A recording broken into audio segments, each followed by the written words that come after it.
जय हिंद मेरे प्यारे दोस्तों, स्वागत है आपका सृष्टि रिसर्च कोचिंग सेंटर की इस नए वीडियो में।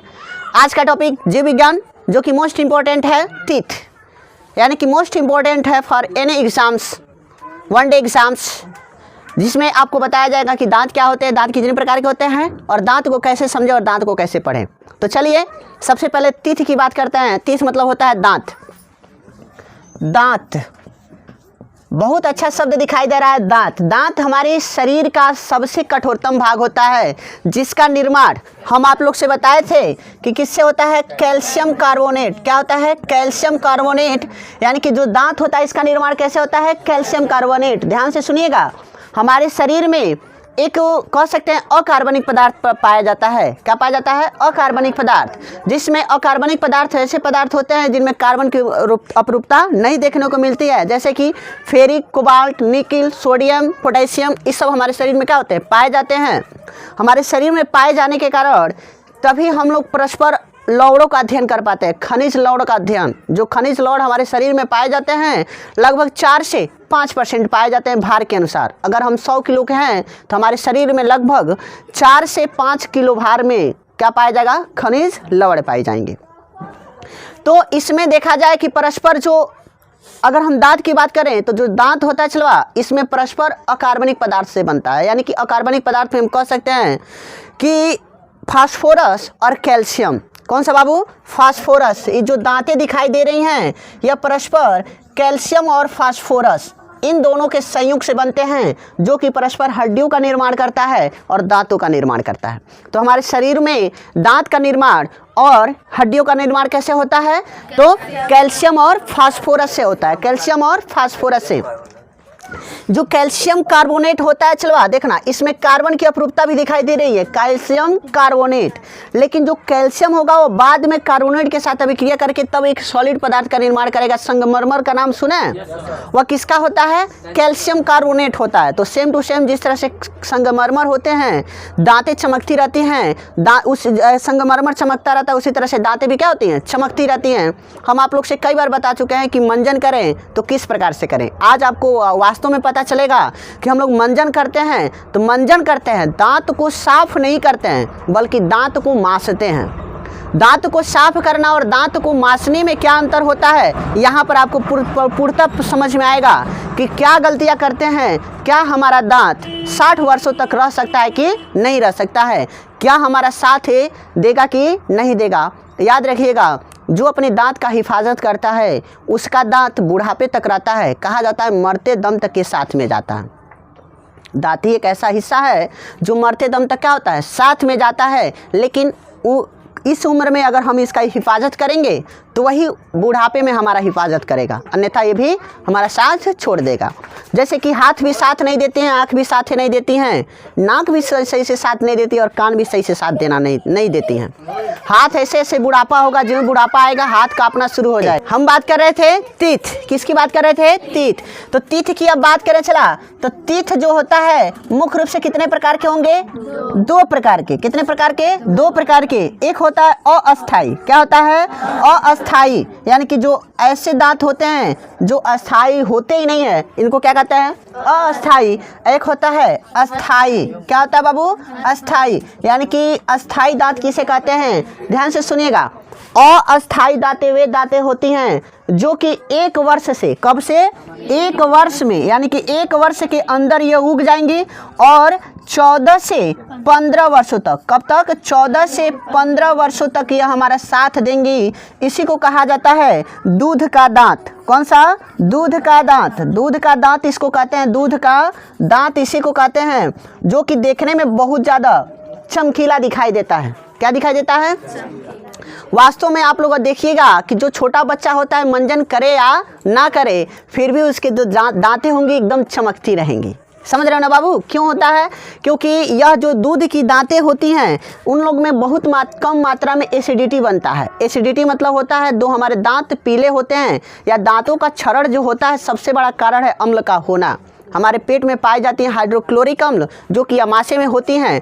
उसी में से क्या निकल जाता है? उसी में से जब अत्यधिक मात्रा में ओवर ईटिंग कर लेते हैं, अत्यधिक मात्रा में खाना खा लेंगे या टाइम से खाना नहीं खाएंगे तो हमको एसिडिटी होगा, और वही एसिडिटी परस्पर हम लोग ढिकार लेते हैं तो जीवा का होता है कि नहीं होता है, अजीब सा होने लगता है। उसी को क्या कहते हैं, गैस का बनना, यानी कि एसिडिटी का होना, जिसकी वजह से हमारे दांतों का क्षरण होता है। दांतों का क्या होता है, क्षरण होता है।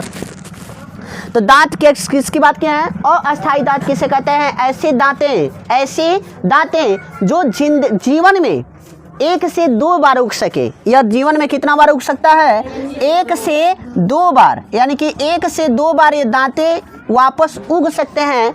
यानी कि एक दांत अगर टूट जा रहा है, 1 वर्ष में जो दांत जन्मा है अगर टूट जा रहा है तो तुरंत 6 महीने के बाद से दूसरा दांत भी जम जाएगा। इसलिए इसको कहते हैं कि यह दांतें 1 से 2 बार उग सकती हैं। देखिएगा, चूंकि यह पूर्णतः अस्थायी नहीं है, यही कारण है कि यह 1 से 2 बार उग जाएंगी। लेकिन जो अस्थायी दांतें होती हैं यह मात्र जीवन में कितनी बार उगती हैं, 1 बार ही उगती हैं।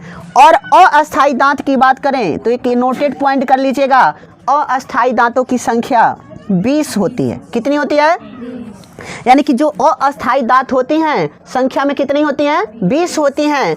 और देखो बाबू, तो जो अस्थायी दांत होते हैं यह संख्या में कितने होते हैं, 32 होते हैं। और अस्थायी दांत कितनी होती है, संख्या में इनकी संख्या कितनी होती है, 32 होती है। एक नोटेड पॉइंट और कीजिएगा, अस्थायी दांत जीवन में मात्र 1 बार आता है। कितने बार आएगा, 1 बार। नोटेड पॉइंट कीजिएगा, जीवन में 1 बार आएगा। कौन आएगा, अस्थायी दांत। समझ रहे हैं ना, अस्थायी दांत कितनी आएंगी, जीवन में मात्र 1 बार आएंगी। अगर 1 बार आपका दांत टूट जा रहा है तो दोबारा नहीं आएगा। फिर से अगर आप नोटेड पॉइंट करना चाहें दांत के विषय में, तो दांत यह अस्थायी दांत कब आती है, तो 16 साल की जब उम्र होती है, 16 साल से लेकर मृत्यु तक। कब तक बाबू, यानी कि जब तक कि हम मर न जाएं तब तक यह हमारा क्या रहेगा, दांत रहेंगे। इसलिए इसको कहते हैं 16 वर्ष में यह दांत आना शुरू होगा और मृत्यु तक रहेगा। जब अपने दांतों का हिफाजत करके रखेंगे तब। अगर आप अपने दांतों का हिफाजत करके नहीं रख रहे हैं तो आप ऐसे देखने को मिलेगा, या आपको नाम रखा जाएगा खोड़ा। क्या नाम रखा जाएगा, खोड़ा। समझ रहे हो ना, जैसे कि आपकी दांतें कैसी हो जाएंगी, तो ऐसी हो जाएंगी। आया हमेशा ऐसे किए रहेंगे ना, क्योंकि आप बोल भी नहीं पाएंगे और कुछ खा भी नहीं पाएंगे। कारण कि आपकी आगे की दांतें न कुतरने के लिए रहेगा न चीड़ फाड़ करने के लिए रहेगा। आप अगर आपका फेवरेट है मछली या आपका फेवरेट है मांस, तो देख के तरसेंगे, काश कहीं मैं अपने दांतों का सुरक्षा करता तो आज मेरे मन को मीट भा जाता। लेकिन आने वाले समय में मशीन हाँ, मुर्गा नहीं चबा पाएंगे। आने वाले समय में मशीन बन जाएगी। हाँ ना, उस मशीन का क्या, तुम्हारे पास खुद मशीन है, खुद तुम लोग के पास नकली दांत निकाल के तब खाया जाता है बाबू। इस बात को याद रखना। लोढ़ा सिलवट ले लेना, पीसते रहना, पीस के और उसे के बाद से देखना कि बन गया है, पन में मिला देना और जूस बना के क्या करना। अरे तुम लोग चाइनीज बन जाना यार, सूप में आराम से पीते हैं, तुम भी लोग सूप पी लेना। लेकिन कब, जब अपने दांतों का सुरक्षा न करना तब। अभी दांतों का भी सुरक्षा बताया जाएगा कि आप अपने दांतों का सुरक्षा किस प्रकार से करेंगे। तो कोई दिक्कत नहीं है। अस्थायी दांतों की संख्या कितनी होती है, 32। देखिएगा, जब हमारा उम्र लगभग 30 या 32 वर्ष का होता है, यानी कि जब हम कितने वर्ष के हो जाते हैं, 30 वर्ष या 32 वर्ष के हो जाते हैं, तो उस समय एक दांत आता है। उस दांत को कहते हैं अक्ल का दांत। उसी को कहते हैं विजडम टीथ। क्या कहते हैं, विजडम टीथ। उस दांत का कोई मतलब नहीं होता, समझ रहे ना। उस दांत का क्या होता है, कोई मतलब नहीं होता है। उसी को हम लास्ट में क्या आएगा, 20 यानी कि 30 से 32 वर्ष के हो जाएंगे तो कौन सा दांत आएगा बाबू, तो उस दांत का नाम है अक्ल का दांत। कौन सा दांत, अक्ल का दांत। हाँ चला नहीं, ऐसा माना जाता है कि आप पूर्णतः अपना फैसला स्वतः ले सकते हैं। 30 से 40 वर्ष के उम्र के जो बच्चे होते हैं या जो व्यक्ति होता है, वह देखना ज़्यादा मात्रा में फैसला किसी और से नहीं लेने जाते हैं, बल्कि खुद निर्णय ले लेते हैं। क्योंकि उस समय उनके पास निर्णय सोचने समझने की शक्ति जो होती है प्रबल हो गई रहती है। यही कारण है कि इसको कौन सा दांत कहते हैं, अक्ल का दांत कहते हैं। समझ रहे हैं ना, कौन सा दांत कहते हैं, अक्ल का दांत। अब तो बच्चे ऐसे हो गए कि खुद निर्णय ले रहे हैं। 5 साल का रो रहा है तो हमारे सामने बोलवा, चुपचाप जा थोड़ा जा, समझ गए, हम जा रहे हैं खेलने, जाने दीजिए, ऐसे हो गए। चलिए तो बताइए, कोई दिक्कत नहीं ना है। इसको नोटेड पॉइंट करके और स्टार पॉइंट करके लिख लीजिएगा, क्योंकि it is the most important for any board या एनी एग्जाम्स, 1 डे एग्जाम्स या एक्सप्लेनेशन हम करें तो कह सकते हैं कि ISPCS में भी कभी कभी इस दांत से प्रश्न पूछ सकता है, लेकिन कॉन्फिडेंस है कि इसको आप जाने रहेंगे तो हर जगह क्या रहेंगे, बुलंदियों को हासिल किए रहेंगे, क्योंकि छोटे छोटे बातों को, छोटे छोटे शब्द पिरो के बड़ा शब्द का उपयोग किया जाता है। छोटे छोटे अक्षरों का उपयोग करके आप कापी भरते हैं, वही कापी एक दिन देखेंगे तो पूर्णतः भरा हुआ दिखाई देगा और उसमें अच्छे अच्छे शब्द दिखाई देंगे। तो कैसे दिखाई देंगे? छोटे छोटे बातों को आप ग्रहण कर रहे हैं तभी वो दिखाई दे रहा है, बड़े बातों को ग्रहण करके आप चलवा कि दांत पर कितनी बैक्टीरिया होती हैं। तो एक सामान्य व्यक्ति की बात करें तो एक सामान्य व्यक्ति की दांतों पर लगभग 7000 बैक्टीरिया होती हैं जो हानिकारक होती हैं। इसका इस्तेमाल पहले रोम साम्राज्य चलवा, रोम के लोग हैं, पहले अपने दांतों का साफ जानते हो कैसे करते थे? अपने टॉयलेट से, यानी कि कह सकते हैं अपने मूत्र से अब परस्पर वो दांतों को साफ किया करते थे। समझ रहे हो ना? पहले के लोग करते थे, पहले रोम के लोग। भारत के लोग पहले ही से बहुत समझदार हैं यार, भारत के लोग। अब देखो चाइना में एक ऐसा मतलब नियम कहा जाता है कि जो कुंगफू हैं, सब कुंगफू मास्टर, वह परस्पर बच्चों जो जहाँ पे बच्चे शंका करते हैं उस स्कूल में जाके कह देते हैं सब कि आप संख्या को इकट्ठा करके रखिए और शाम में हमको दे दीजिएगा। तो पूछो क्यों शंका को लेकर जाते हैं सब? तो वो लेके जाएंगे सब चलवा और परस्पर उसी में अंडा डाल के उबालेंगे सब, और उबाल के तब उस अंडे को खाएंगे सब। उन लोग से पूछा गया, हाँ उबलेगा पानी है ना रे चलवा। तो उनसे पूछा गया, सुनो, उनसे पूछा गया कि आप ऐसा क्यों करते हैं? तो कहते हैं सब कि टॉयलेट यानी कि जो मूत्र होता है उसमें हम परस्पर अंडा उबाल के खाते हैं, तो इससे हमको ये फायदा होता है कि हमारे जोड़ों का दर्द नहीं होता है, यानी कि जोड़ों के दर्द में वो क्या होता है, सहायक होता है। समझे? अभी भी होता है, कुंगफू मास्टर जो वहाँ खेल समय ऐसे करते हैं सब। हाँ, सत्य है। रोम साम्राज्य के हम लोग शुरू से ही समझ लो कि विकसित दर के हैं, यानी कि हम लोग का जो सोचने समझने की शक्ति है ना चलो शुरू से बहुत हाई लेवल का है। लेकिन है जो यूरोपियन कंट्रीज हैं, यूरोपियन कंट्री वाले और जो चाइना फाइना इधर मतलब साउथ अफ्रीका वाले जितने भी कंट्री है ना चलवा, इस ससुरा शुरू से बहुत वंश रहना सो, ये कुछ खा ले सो। समझ रहे हो ना? अगर इन सबको समझाने वाला कोई नहीं था, वो सोचो कि आऊँ छाऊँ माऊँ खाऊँ कुछ है ना, मतलब लास्ट में खाऊँ फाऊँ आता है ना, सब खाऊँ फाऊँ मतलब सब खाओ, समझे? उन सब का नियम है, समझ लो। हाँ, आऊ फाऊँ मतलब सब खाओ, जो भी सामने आ जाए वो सब खा लो। चलिए अब देखें तो दांत जो होता है चला, दांत कितने प्रकार के होंगे? 4 प्रकार से। मुख्य रूप से दांतें कितने प्रकार के होंगे? नहीं, देखिए मुख्य रूप से दांतें 2 प्रकार की होंगी, लेकिन अब अस्थाई दांत, किसका बाबू? अस्थाई। जो अस्थाई दांतें होती हैं इनकी संख्या कितनी होती है? तो 4 होती है। अस्थाई दांतों की संख्या कितनी होती है? तो 4 होती है। पहला इंसाइजर होता है। क्या होता है? इंसाइजर। समझ रहे हैं? इंसाइजर, उसके बाद से क्या आएगा?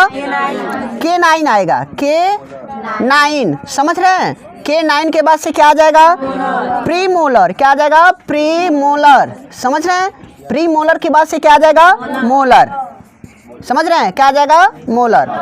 अब देखिएगा, अब हम परस्पर दांत का निर्माण करने जा रहे हैं, ठीक है ना बाबू? किसका निर्माण करने जा रहे हैं? दांत का। तो यहाँ पर सबसे पहले आप लोग दांत बनाइए। किसको बनाइए? दांत। देखिएगा दांत को बनाइएगा, न कि दतंग को बना दीजिएगा, ठीक है ना? चलिए 3 की संख्या कर रहे थे हम। सबसे पहले किसको बनाने जा रहे हैं? इंसाइजर को। किसको बनाने जा रहे हैं? इंसाइजर। इंसाइजर देखिएगा, दांत क्या वह भाग होता है, इंसाइजर क्या होता है? दांत का वह भाग होता है जो परस्पर जो सामने वाली जो दांतें दिखाई देती हैं, जो सामने वाली हंसते समय दिखाई देने वाली दांतें क्या होती हैं? इंसाइजर होती हैं। क्या होती हैं? इंसाइजर। देखिएगा, इस सामने का दांत बना रहे हैं, जो सामने वाला दांतें दिखाई दे रही हैं, इन्हीं को हम क्या कहेंगे? इंसाइजर। इंसाइजर का जो कार्य होता है दांतों को परस्पर, यानी कि किसी वस्तु को परस्पर, किसकी बात कर रहे हैं बाबू? जो दांत होती हैं इंसाइजर होती हैं, परस्पर क्या करती हैं? यह परस्पर किसी वस्तुओं को काटने में किसका उपयोग किया जाता है? इंसाइजर का प्रयोग किया जाता है। उसके बाद से दूसरा क्या पढ़ेंगे? K9। अब K9 का आकार कुत्ते का, कुत्ते का, सुनिएगा बाबू, किसकी बात कर रहे हैं? जो कुत्ता होता है उसका दांतें आप लोग देखे हैं? अरे देखे होंगे यार, चोक चोक होता है कि नहीं होता है? तो जो दांतें यानी कि जो सामने वाले दांतें, सुनिए, जो सामने वाली दांतें यानी कि ए दांतें जो दिखाई दे रही हैं जो परस्पर चोक होंगी उन्हीं को क्या कहते हैं? केनाइन। जो सामने वाला दांतें होती हैं परस्पर चोक होती हैं उन्हीं को कौन सा कहते हैं? दांत। केनाइन दांत कहते हैं। तो देखिएगा ए वाला जो सामने वाला दांतें दिखाई दे रही हैं इनको इंसाइजर क्या कहेंगे? इंसाइजर। समझ रहे हैं? इंसाइजर। और ये जो चोक दांतें दिखाई दे रही हैं दोनों बगल में इनको क्या कहते हैं? केनाइन। कौन सा नाइन? केनाइन। समझ रहे हैं? यानी कि ये दोनों दांतें क्या दिखाई दे रही हैं? केनाइन। और उसके बगल में थोड़ा से 3 से 4 स्थान। कितने स्थान? 3 से, यानी कि यहाँ से लेकर इसके बगल में थोड़ा से कितने स्थान? 3 से 4 स्थान। यानी कि कह सकते हैं कि एक बड़ा स्थान, यानी कि ए वाला, उसके बाद से ए वाला, उसके बाद से ए वाला। देख रहे हैं बाबू? थोड़ा से दूरी गैप करके बना रहा है। देख रहे हैं? थोड़ा से दूरी गैप है। इसको क्या कहेंगे? प्रीमोलर। यानी कि ये जो दांतों की संख्या होंगी ये किसकी संख्या होंगी? प्रीमोलर। देखिएगा दोनों तरफ ये दांतें दिखने को मिलेगा। समझ रहे हैं ना? ये जो दांतें होंगे किधर होंगे? दोनों तरफ होंगे। तो इसको प्रीमोलर बोलेंगे। प्रीमोलर। समझ रहे हैं? उसे के बाद से थोड़ा सा इधर जगह बना दे रहे हैं। उसे के बाद से लास्ट वाला क्या दिखाई देगा? इन दांतों की संख्या क्या होती है? थोड़ा से चौड़ी होती है। इन दांतों की संख्या क्या होती है? चौड़ी होती है। इन लोग दांतों को क्या कहते हैं? मोलर कहते हैं। क्या कहते हैं? मोलर। अब देखिएगा जो दांतें इधर यानी कि जो लास्ट वाला इधर वाला हिस्सा है जहाँ पे हम परस्पर वस्तुओं को देखिएगा, यहाँ पर वस्तुओं को यानी कि किसी भी वस्तु को जो हम खाते हैं वह परस्पर वहाँ पे क्या करते हैं? पीसने का कार्य करते हैं। यानी कि जो मोलर और प्री मोलर जो होता है वह दांत यानी कि वस्तुओं को, भोजन को परस्पर पीसने का कार्य करता है। किसका कार्य करता है? पीसने का। यानी कि उसको परस्पर छोटे छोटे टुकड़ों में तोड़ देता है, पीस देता है। समझ गए? दांत में अगर जो दांत का सूत्र देखें यहाँ तक तो खत्म हो गया, कोई दिक्कत तो नहीं है। अब हम परस्पर दांत का सूत्र देखें। दांत सूत्र। कौन सा सूत्र? दांत सूत्र। यानी कि जो दांत सूत्र होते हैं इनको कोई बताएगा? दांत सूत्र। Very good. 2 1 2 3 बटा 2 1 2 3। समझ रहे हैं? यह किसका सूत्र है? दांत का सूत्र है। 2 1 2 3 2 1 2 3। यानी कि यह जो दांतें होंगी यह परस्पर आधा यानी कि आधा इधर ऊपर का भी और नीचे का भी। समझ रहे हैं ना? आधा यानी कि बीच से हम आधा हिस्सा ले रहे हैं। आधा हिस्सा किधर से ले रहे हैं? बीच से आधा हिस्सा। 2 1 2 3 2 1 2 3। देखिएगा 2 इंसाइजर, 2 मोलर, एक केनाइन, उसके बाद से 2 प्री मोलर और 3 मोलर।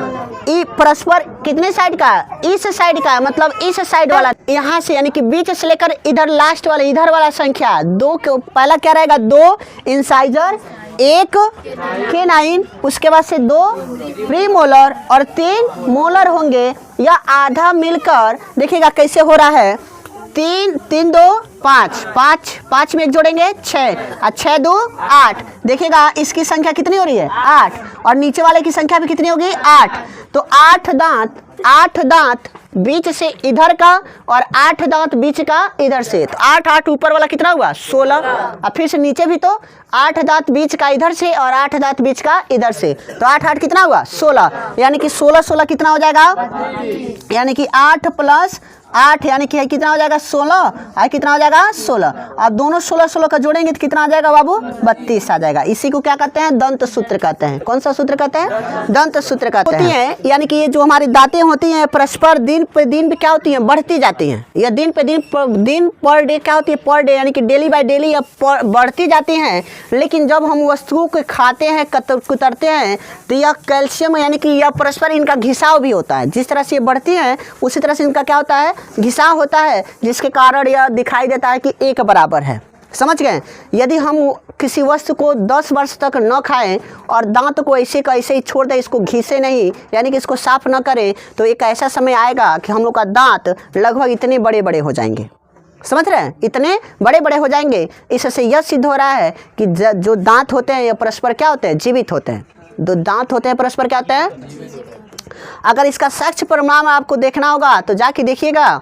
चूहा जो होता है किसी भी वस्तु को लगातार कुतरता रहता है, चाहे रात हो चाहे दिन हो, वह लगातार क्या करेगा, कुतरता रहेगा। तो इसका सबसे बड़ा कारण है जो चूहा होते हैं वह किसी अभिश्राप से नहीं बल्कि उनके अंदर एक प्रॉब्लम हो जाती है कि उनके दांत लगातार बढ़ते जाते हैं। अगर वह वस्तुओं को न कुतरे तो एक ऐसा सिचुएशन आएगा कि उनकी दांतें उंगली से बड़ी बड़ी हो जाएंगी, इस उंगली से भी क्या हो जाएंगी, बड़ी बड़ी हो जाएंगी, जिसके वजह से वह किसी वस्तु का सेवन नहीं कर पाएंगे, यानी कि खा नहीं पाएंगी और अंत में उनकी मृत्यु हो जाएगी। यही कारण है कि दांतों को परस्पर जो चूहे होते हैं किसी भी वस्तु को कितना कठोर क्यों ना हो उसको कुतरता रहता है कि उसका दांत क्या करे, कुतरने की वजह से खियाता रहे और खियाते खियाते क्या हो जाए, छोटा हो जाए। समझ रहे हैं ना, यही कारण है कि चूहा किसी वस्तु को कुतरता रहता है। अगर हम एक दांत को उठाएं, किसको उठाएं, एक दांत के हिस्से को उठाएं तो इसके ऊपरी भाग को, यानी कि जो हमारा चमकने वाला दांत दिखाई दे रहा है, जो चमक रहा है, इसका क्या नाम है बताइएगा, क्या नाम है, इनेमल। क्या नाम है, इनेमल। समझ रहे हैं, यानी कि दांत का ऊपरी भाग को हम क्या कहते हैं, यानी कि जो इनेमल होता है यह हमारे दांत का नहीं बल्कि पूरे शरीर का सबसे कठोरतम भाग होता है। इससे ज़्यादा कठोर चीज़ या पदार्थ हमारे शरीर में कहीं नहीं पाई जाती हैं। समझ रहे हैं ना, इनेमल जो होता है, थैंक गॉड, जो इनेमल होता है यानी कि जो चमकने वाले दांत आपको दिखाई दे रहा है यह हमारे शरीर का सबसे कठोरतम भाग होता है। इससे ज़्यादा कठोर अब पूरे शरीर में कहीं नहीं होता है। समझ रहे हैं, हाथी का दांत जो देखें आप, ऐसे सूंड निकाल कर रखता है, वह किसका अप्रूप होता है, इंसाइजर का अप्रूप होता है। यानी कि वह जो दिखने वाला दांतें जो परस्पर होती हैं वह इंसाइजर का अप्रूप होती हैं, उनमें इनेमल की मात्रा बहुत अच्छी पाई जाती है। यही कारण है कि जो हाथी के दांतें होते हैं बहुत कीमती रुपयों में बिकती हैं और उनका उपयोग परस्पर शौक श्रृंगार में किया जाता है। किसमें, शौक श्रृंगार में, यानी कि सौंदर्य की वस्तुओं को बनाने में किया जाता है। इसका कंघी तक बनाया जाता है। समझ रहे हैं, जो हाथी के दांतें हैं उनका परस्पर क्या बनाई जाती है, कंघी तक बनाई जाती हैं, क्योंकि वह जो कंघी होता है बहुत खूबसूरत दिखता है। समझ गए। तो भविष्य में अगर कभी आप पैसे वाले हो जाएं तो कभी ऐसे वस्तुओं का खरीदारी ना करें जिसके वजह से जानवरों का हनन हो। कई लोग सेल के छाल को खरीदना चाहते हैं, कई लोग अच्छे अच्छे सुंदर देखने वाले आभूषणों को खरीदना चाहते हैं जो कॉस्मेटिक हो, यह बहुत महंगा आता है, लेकिन उसी के साथ वह कितने जानवरों का मार कर पहले उसका निर्माण किया जाता है, इस बात को ज़रूर सोचिएगा। समझ रहे ना बाबू, कभी भी अमीर बनिएगा, चाहे कभी आप पैसे वाले बने, तो उस वस्तु का कभी हमेशा भी बहिष्कार कीजिएगा जिसके वजह से किसी जानवरों का मृत्यु हो या कोई जानवर उसमें लीन हो, यानी कि कोई जानवर उसमें पड़ा हो। समझ रहे ना, क्योंकि कहा जाता है कि अगर किसी वस्तु का आप रक्षा करेंगे तो वह वस्तु आपका रक्षा जरूर करेगा। भले ही आपको देखने में जानवर जो दिखाई देते हैं आपके हिसाब से यार आपको देखने में ऐसा लगता होगा कि इनका पृथ्वी पर कौन सा कार्य है, लेकिन मैं आपसे एक सत्य बात बता दूं कि जो जानवर होते हैं यह परस्पर पर्यावरण को संतुलन का कार्य करते हैं और किसी भी वस्तु को यानी कि किसी भी जगह को संतुलन बनाने का कार्य करते हैं। अगर पृथ्वी से जानवरों की संख्या खत्म हो जाए तो एक ऐसा समय आएगा कि पृथ्वी से इंसान की संख्या भी क्या हो जाएंगी, खत्म हो जाएंगी। समझ रहे हैं ना, तो कृपया कर जानवरों का सम्मान करें, उसका भी जीने का हक है, ठीक है ना बाबू। उसे के बाद से अंदर क्या पाई जाती हैं, इस वाले अंदर वाले भाग को क्या कहते हैं, तो अंदर वाले भाग को डेंटाइन कहते हैं। क्या कहते हैं, डेंटाइन। समझ रहे हैं, कौन सा भाग, डेंटाइन। और इसमें तंत्रिका तंत्र भी होती हैं। क्या होती हैं, तंत्रिका तंत्र, ऐसे शाखानुमा होती हैं। इन शाखानुमा भाग को क्या कहते हैं, अच्छा डेंटाइन ना, डेंटाइन। और इसमें एक शाखा संरचना होता है जिसको परस्पर हम क्या किस नाम जानते हैं, तंत्रिका तंत्र। क्या कहते हैं, तंत्रिका तंत्र, तंत्रिका तंत्र इसका नाम है।